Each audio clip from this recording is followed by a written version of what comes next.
અને આ સાથે જૂનાગઢમાં પોલીસે વેપારીઓને માર માર્યાના આક્ષેપ થયા છે। 5 વેપારીઓને પોલીસે માર મારતા હોસ્પિટલમાં દાખલ કરવાની ફરજ પડી છે। ઇન્ટરનેશનલ મોબાઈલ બિલ વગર વેચતા હોવાનું શંકા હતી અને ગુપ્ત ભાગમાં ઇલેક્ટ્રિક શોર્ટ આપ્યા હોવાનો પણ આક્ષેપ થઈ રહ્યો છે।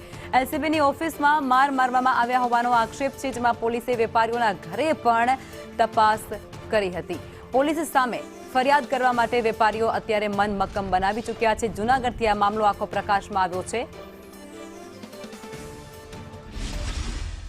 પાન પાસેથી મને 5-6 પોલીસવાળાએ અમને બધાને ઘેરી લીધા અને અમને એલસીબીએ લઈ ગયા।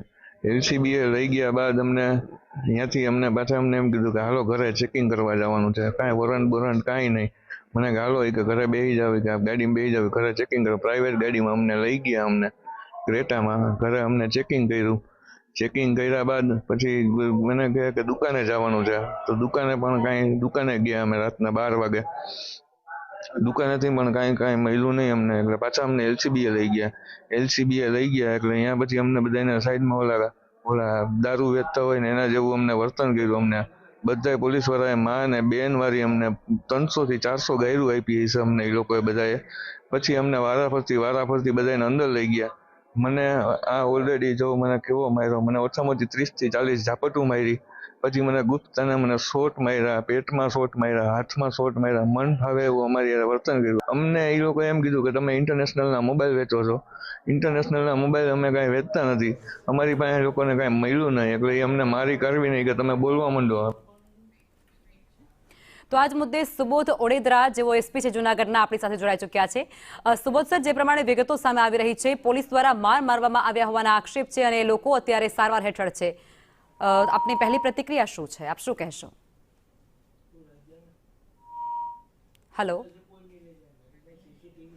લાગે છે સંપર્ક કપાઈ ગયો છે, ફરી જોડવાનો પ્રયાસ કરીશું। પણ આ મામલો જે જૂનાગઢથી પ્રકાશમાં આવ્યો છે, જે પોલીસની કામગીરી સામે સવાલ કરી રહ્યો છે, અનેક સવાલો અહીં ઊભા થઈ રહ્યા છે, જેમાં પોલીસે આખી રાત આ વેપારીઓને માર માર્યો હોય તે પ્રકારે આક્ષેપ થઈ રહ્યા છે। ત્યારે શું સવાલ અહીં એ થાય છે કે આ વેપારીઓ છે કે પછી આતંકીઓ છે?